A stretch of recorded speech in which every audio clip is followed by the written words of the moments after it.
Okay, Chrissie, hi. Hello. We're back again. Yes, it's like we never left off. But in London this time. It's what is it now? It's about 4 months since we last met in Kona. Yeah. Just after you'd won the Ironman. Yeah. And what have you been doing since then? Looking after my blisters. Oh, yeah. I got since then. No, life's been incredibly exciting. Really, really hectic. Since then, but no, it's been great, really enjoyable, but very busy. So when I saw you after that race, everybody wanted to speak to you, and it seemed like for the rest of the time we spent in Kona, everybody went to speak to you, and I think you were going to take a bit of a break then. But then I saw you in Clearwater, and everybody still wanted to speak to you. So what did you do with your time after you left Kona?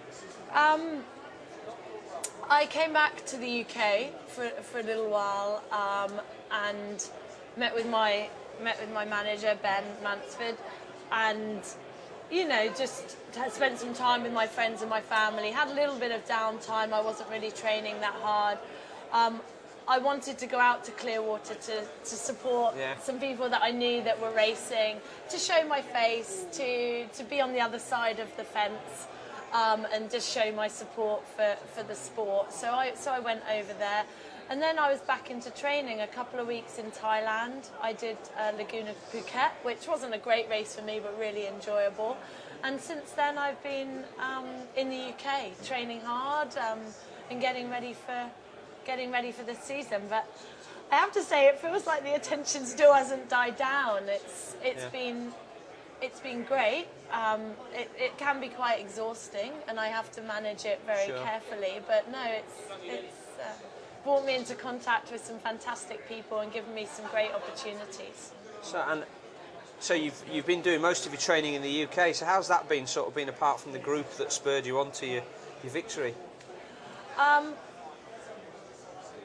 In terms of being part of the team, yeah, it was extremely beneficial. I learned a lot from them in terms of even just getting advice and information from the other members of the team, the more experienced athletes, and also to train with some of the best athletes in the world, with Bella, with Stephen, with Belinda Granger, all of those people.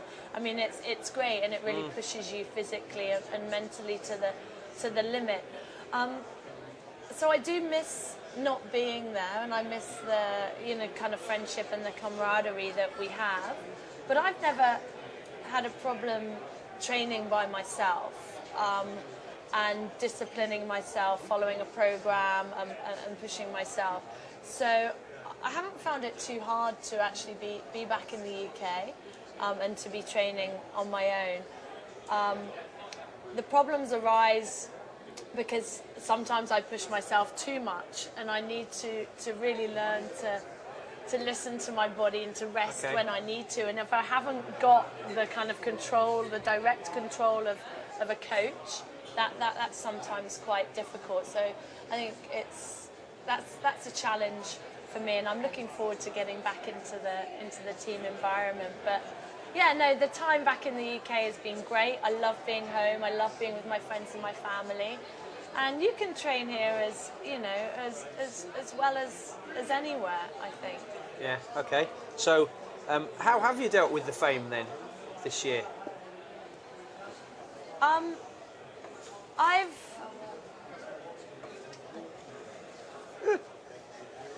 miraculously appearing there. It's been a challenge, but this is the test of me now as a professional. Like, it's one thing being physically in the right place. It's another thing being mentally able to cope with the additional pressure and fame, I guess, as you call it. And that's a challenge for this year, getting myself in tip-top physical condition, but also being able to cope with the added pressure.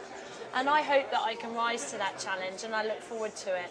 But no, it is something that I need to address and need to learn how to deal with. But I'm enjoying it. I'm enjoying the opportunity that I have right now. A, to be the best athlete that I can be, but B, to have a platform to be able to inspire, to motivate, to encourage other people to do sport, whether it be triathlon or other sports, and to promote the power of sport, to really make a difference in people's lives. And that's something that's new to me, and to have that platform and that vehicle is quite exciting. Yeah. So, you know, that's an opportunity, and one that I want to use. And you know, obviously fame comes with challenges, but it comes with these opportunities. So I remember when we were in Kona, your acceptance speech, your victory speech, if you like, you mentioned quite strongly there that you wanted to do something in line with international development. And I think a lot of the people I spoke to afterwards were quite touched by the fact that it wasn't just about, you know, you getting more sponsors and you getting more money and winning more races. It was something outside of the sphere of triathlon almost, and sort of looking at the bigger picture. So what have you done since Kona that's sort of moved you in that direction? I mean, I never went into triathlon actually thinking I can make it a career. I went into triathlon just wanting to be the best athlete that I could be, and to see how far I could take it. So that attitude really hasn't changed. Obviously, it's nice now to be a bit more comfortable, to be able to have some sponsors and to be able to support myself financially. But yeah, so I mean, my aim is to continue to be the best athlete that I can be, number one. But also number two is to fulfill my second passion, which is international development. And I've worked in international development now for 5 or 6 years. It's what I did my MA in. Yeah. And then I worked for the government as an advisor on international development policy. And then I worked in Nepal managing a water and sanitation and health project. So it's a large part of who I am and my life, and I'm not going to give that up just because I'm a professional triathlete. So if I can combine that with triathlon, I will. Have you managed to get any projects underway yet then? Anything specific? Well, my team is doing social programs with the Philippines and with Brazil. So I'm working very closely with them to set up the program with the Philippines. And we've done that. And we're now coaching a group of Filipino athletes, and we're establishing a social program over there. And I'm actually mentoring some of those athletes, which is a really exciting opportunity for me to be able to, you know, share my experience and try and motivate them to take up sport. So I'm doing that, and also I'm an ambassador to a UK charity that I've been involved in for quite a while called Envision, that is focused on empowering young people, 16 to 18-year-olds, to make a difference in the communities in which they live. And that might be through sport, or it might be other community programs. So I'm working, you know, very closely with them to promote what they're doing and just raise their profile. So that's in the UK then, is it, or is that abroad? That's in the UK. And I feel quite strongly that, I mean, there are many problems around the world, and I've seen those for myself both when travelling and working overseas. But there's so much that can be done in the UK as well to promote sport, to use sport as a tool and a vehicle to empower people, to build bridges, to give people opportunity and hope. And that's something that I want to get involved in. So it would be very easy to go out there and try and do too much, but I think I need to remember that there's a lot that needs to be done in the UK as well, and not focus on that, but to bear that in mind and support a few charities in the UK. So can you give an example of what that might have involved in the UK then, about people going out into the community and well, I mean, sport? I've been doing a lot of research for a number of years now into different sport for development projects, and one that I'm extremely excited.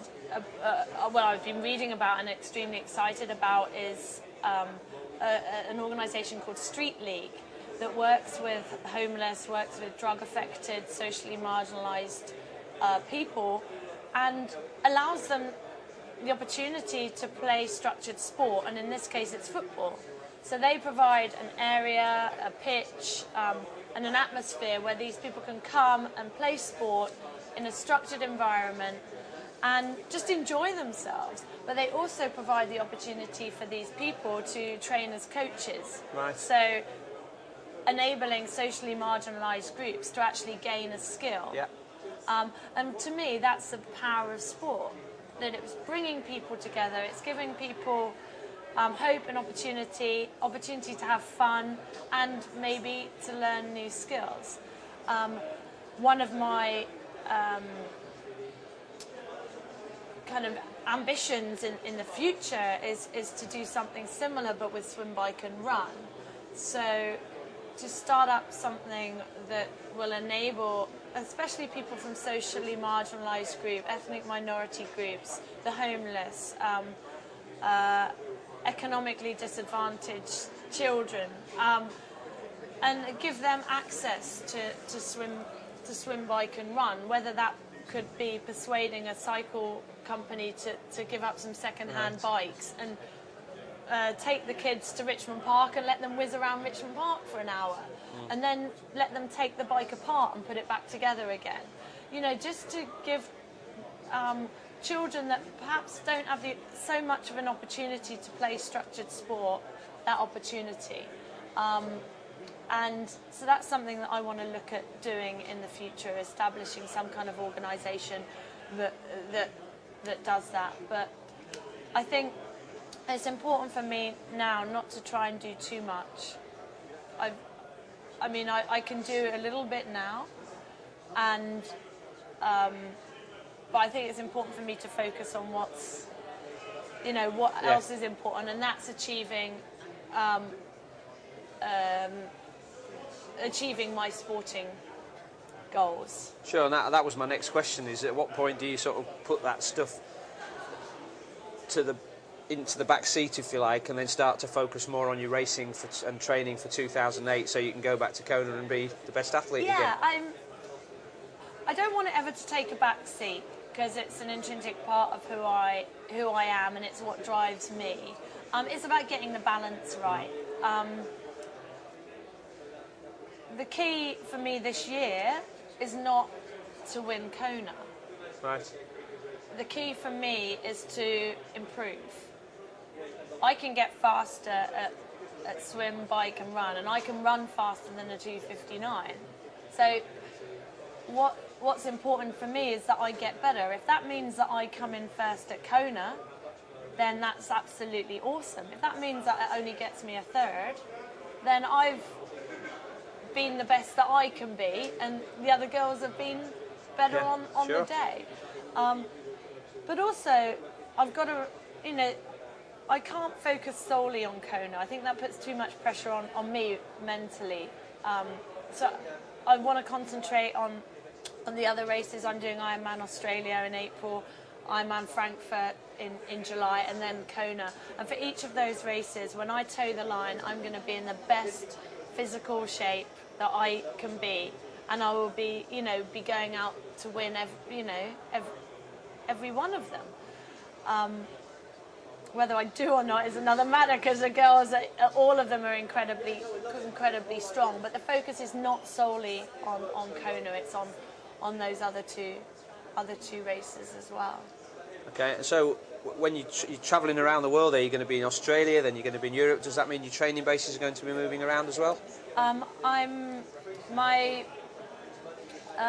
warm weather camp is the Philippines this year, so I'll be in the Philippines from this Monday up until just before Australia. I'll fly then to Oz, race there, back to the Philippines, and then I'll be in Switzerland over the summer, training up at our camp there. So that won't be too much of a jump to get to Frankfurt. No. I'd also like to come back to the UK if I can, and if we can fit it in with the training and the racing to do a race in the UK. Not one of the big ones, probably, but you know, even a smaller race, a sprint, Olympic distance, if I can. So I think that's quite important, to be able to use or to be able to raise the profile of triathlon in Britain by having high profile athletes at the races. So if I can do that, then that would be fantastic. And I think we saw in the presentation you were just in, just how much people feel for you and are inspired by you. You know, you're a female, you've won Hawaii, you're inspiring a lot of females, and you're giving them sort of the drive to get involved in triathlon. And I think if you're here in the UK, that can only be a positive benefit for the whole sport, can't it? Exactly. So if I can make an appearance at races, I think that lends support to triathlon in Britain. It raises the profile of the races that we have, and yeah, it does help to motivate and inspire others. And I feel really privileged and really happy to be able to do that, and it makes my job worthwhile, knowing not only that I can try and achieve my sporting goals, but that I can help other people achieve theirs. And it's a bit cliched, but I really do feel strongly about that. And it's quite nice to be able to do that. Well, of course, and what was so good when we went to Florida was that, you know, it wasn't just yourself that was having a good time. There were other British girls that were doing so well, and all of a sudden, the British women are there, and everybody's saying, where have they come from? Again, for female sport in this country, you know, all the female triathletes have just been absolutely over the moon by the way the performances have come on. Yeah, it's been great, and it's really putting triathlon on the map. I mean, Tim did it at Lausanne, I was there, and it was fantastic to see him win. Obviously, Julie winning the Xterra and Katrina winning the World Triathlon Championships. It's fantastic, and it really does put Britain on the map, and that can only help in terms of getting additional support for our sport, male and female, in the UK. So it's going to be a busy year for you, 2018. What will you be doing while the Olympics are on? Will you be keeping half an eye on that at all, or will you be hard in training? I mean, I'll be hard in training, but yeah, I mean, we're always intrigued to see how people do, both my teammates and obviously the British girls. It's going to be really exciting. There's some awesome talent out there. So, no, I mean, it promises to be a really great race, and yeah, I'll be watching it with eagle eyes. Fantastic. Well, look, Chrissie, it's been great speaking to you. I know you've got lots